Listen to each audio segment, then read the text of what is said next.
ప్రభునందు నాకు అత్యంత ప్రియమైనటువంటి వారులారా, మన ప్రభువును రక్షకునైనటువంటి యేసుక్రీస్తు వారి యొక్క శుభనామములో మీ అందరికీ నా హృదయపూర్వకమైన శుభములు, వందనములు తెలియజేస్తున్నాను. ఉదయకాల సమయంలో దేవుని వాక్యాన్ని ధ్యానం చేసుకుందాం. ఈరోజు వాక్య ధ్యానం కొరకు మనం తీసుకున్నటువంటి లేఖన భాగం కీర్తన గ్రంథం 119వ కీర్తన 37వ వచనం. వ్యర్థమైన వాటిని చూడకుండా నా కనులు త్రిప్పివేయము, నీ మార్గములు నడుచుకున్నటకు నన్ను బ్రతికింపము. ఆమేన్. దేవుని నామమునకు మహిమ కలుగును గాక. ఇక్కడ కీర్తనాకారుడు దేవుని సన్నిధిలో ప్రార్థన చేస్తున్నాడు. మనం ప్రార్థన అంటే ఏవేవో విషయాలు ప్రభువుని అడుగుతూ ఉంటాం కదా.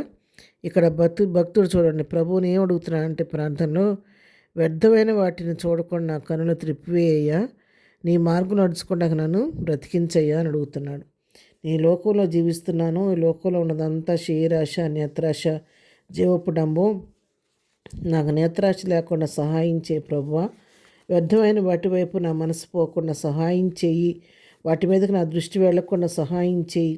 నీ మార్గంలో బ్రతకడానికి నన్ను నడుచుకోవడానికి నన్ను బ్రతికించు. నా బ్రతుకాలం అంతా నేను ఈ మార్గంలో మరి నీకు ఇష్టమైన జీవితం జీవించడానికి నాకు సహాయం చేయమని దేవుని సహాయం తీసుకున్నట్టుగా మనం చూస్తున్నాం.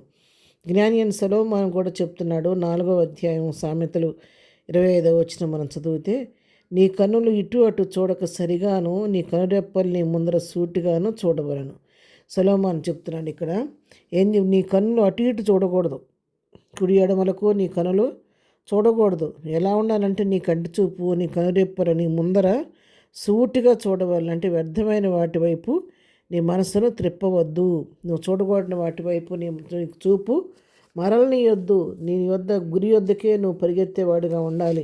సిలువ వేయబడిన క్రీస్తే నీ ముందు ఉండాలి, కానీ నీ కంటి చూపు ముందు మరి ఉండకూడదు అనే విషయాన్ని ఇక్కడ జ్ఞాని మరి చాలా తెలివిగా ఇక్కడ వాక్యం ద్వారా మనకు తెలియచేస్తున్నారు. మరి యోబు గ్రంథంలో కూడా మనం గమనించినట్లయితే 31వ అధ్యాయం 1వ వచనం మనం చదువుకుందాం. నేను నా కనులతో నిబంధన చేసుకుంటుని, కన్యకను నేను ఎలాగూ చూచుదును, అలాగూ చేసినడలా పరమున దేవుని ఆజ్ఞ ఏమగును, ఉన్నత స్థలంలో ఉన్న సర్వశక్తిని స్వాస్థ్యం ఏమగును అని ఇక్కడ యోబు ప్రశ్నిస్తున్నాడు. యోబు అంటున్నాడు కదా, ఆయన ఒక నిబంధన చేసుకున్నాడంట. ఏమని నిబంధన? తన కళ్ళతో నిబంధన చేస్తున్నాడంట యోబు. ఆయనకు 2 కళ్ళతో ఒక నిబంధన చేస్తున్నాడంట. ఏమని? నేను నా కన్నులతో నిబంధన చేసుకుని కన్యక నేను ఎలాగ చూతును అంటే, కన్యక నేను చూడడం అంటే పరస్త్రీ వైపు నా దృష్టి మరల్చకూడదని నేను నా 2 కళ్ళతో నిబంధన చేస్తున్నాను. నేను ఎలాగ చేస్తాను? ఒకవేళ నేను అలాగే చేస్తే ఏమవుతానంటే పరమునున్న దేవుని ఆజ్ఞను మీరిన వాడిని అవుతాను, సర్వశక్తిని మరికి నేను అవమానం తెచ్చిన వాడిని అవుతాను అని చెప్పిన ఒక నిబంధన నేను చేసుకున్నాను యోబు భక్తుడు. అవును పిల్లారా, మనం కూడా ఈ లోకంలో జీవిస్తున్న దేవుని బిడ్డలుగా ఉన్న మనము మన కళ్ళతో ఒక నిబంధన చేసుకోవాలి. వ్యర్థమైన వాటిని చూడకుండా వాటి వైపు మన మనసు వెళ్లకుండా చేయమని మనం నిబంధన చేసుకోవాలి. కొన్నిసార్లు మనం జయించలేము, కొన్ని వాటిని జయించలేనప్పుడు దేవుని సహాయం తీసుకోవాలి. ప్రభువా, నేను దీన్ని జయించలేకపోతున్నాను, జయించే కృపయమని ప్రభువుని అడిగి మనం అటువంటి వాటి మీద విజయం పొందుకోవాలి. కానీ మనం అటువంటి వాటికి మనం బానిసరం కాకూడదనే అనేక సత్యాన్ని ఇక్కడ ఈ వాక్యం ద్వారా మనం తెలుసుకుంటున్నాం. యెషయా గ్రంథం 33వ అధ్యాయం 15వ వచనం మనం చదువుకుందాము.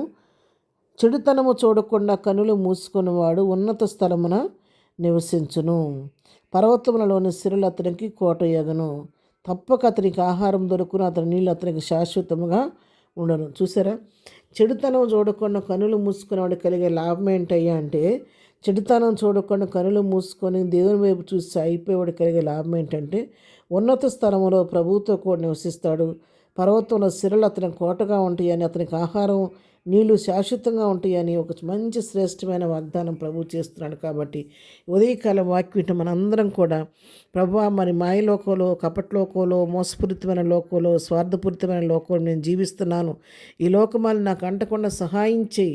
నా మనసు అటు ఇటు పోకుండా, నా కనుచూపు అటు ఇటు పోకుండా నీకు ఇష్టమైన మార్గం నడవడానికి నన్ను నడిపించు. నా కనుచూపు తిన్నగా చూడటానికి నీ వైపు చూస్తూ సాగిపోయే కృప నాకు ఇమ్మని ప్రార్థన చేసుకుందాం. ప్రార్థన. ప్రేమగలిగిన తండ్రి, పరిశుద్ధాన్ని వందనాలు. ఉదయకాలం వాక్యం నందన జీవించి ఆశీర్వదించండి. మా కుడి ఎడవల మా పాదాలు తొట్టిపడకుండా మా కంటి చూపు అటు ఇటు చూడకుండా తిననైన మార్గం నడిపించండి. గురి యొద్దకు పరిగెత్తేవారిగా నీ వైపు చూసేవారిగా ఉండటానికి సహాయం చేయండి. నీకు ఇష్టమైన మార్గం నడిపించినాను. ఈ దినమంతా నీ కృపాక్షాలను మాకు తోడుగొంచండి. వెళుతున్న రాకపోకల్లో ప్రయాణాల్లో క్షేమం దయచేయండి. ఎగ్జామ్స్ రాస్తున్న బిడ్డ జ్ఞానం దయచేయండి. బర్త్డే మ్యారేజ్ జరుపుకునే బిడ్డలకు కావాల్సిన ఆశీర్వాదం దయచేయండి. బలహీనలు బలపరచండి. ప్రతి వారి అవసరం నామలో తీర్చమని యేసునామములో ప్రార్థించి వేడుకొనుచున్నాం తండ్రి. ఆమెన్. ప్రభు కృప సదాకాలం మనందరికీ తోడై ఉండి నడిపించును గాక. ఆమెన్.